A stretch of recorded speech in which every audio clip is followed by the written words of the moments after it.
আজ রবিবার সকাল সকাল তোমার দাদা চলে গিয়েছিল বাজারে। আমাকে এনে দিয়েছে নানান ধরনের সবজি।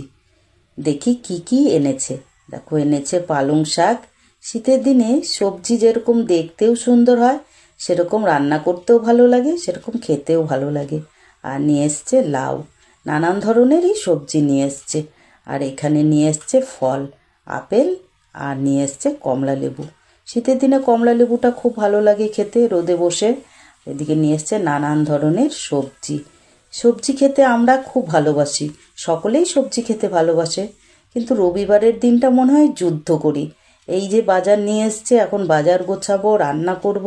তোমাদের কি মনে হয় বন্ধুরা, যে রবিবারে যুদ্ধ করতে হয় কি হয় না? একটা কমেন্ট করে জানিও।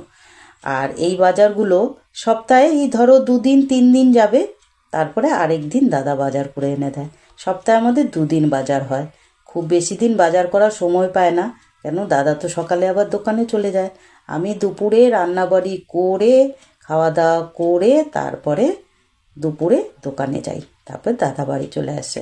এইভাবে অল্টারনেট করে আমি দোকানদারি করি। তাই আমার সকালবেলাটা একটু বেশি চাপ পড়ে যায়। সমস্ত সংসারে কাজ করে তারপরে আমাকে দোকানে যেতে হয়।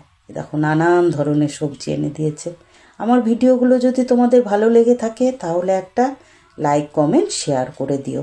ভালো থেকো, সুস্থ থেকো। আবার একটা নতুন ভিডিওর সাথে দেখা হবে। দেখো করলা, দেখো মূলোগুলো কি সুন্দর এনেছে। খুব ভালো লাগে কিন্তু শীতের দিনের সবজি, দেখতেও ভালো লাগে, খেতেও ভালো লাগে। আর এদিকে নিয়ে এসছে তোমার দাদা আমাদের জন্য রসগোল্লা। এই যে দাদা তো রসগোল্লা খায় না, সুগার আছে, আমাদের জন্য রসগোল্লা এনে দিয়েছে। এদিকে এনে দিয়েছে কাতল মাছ, মাছের মাথা আর মাছের তেল।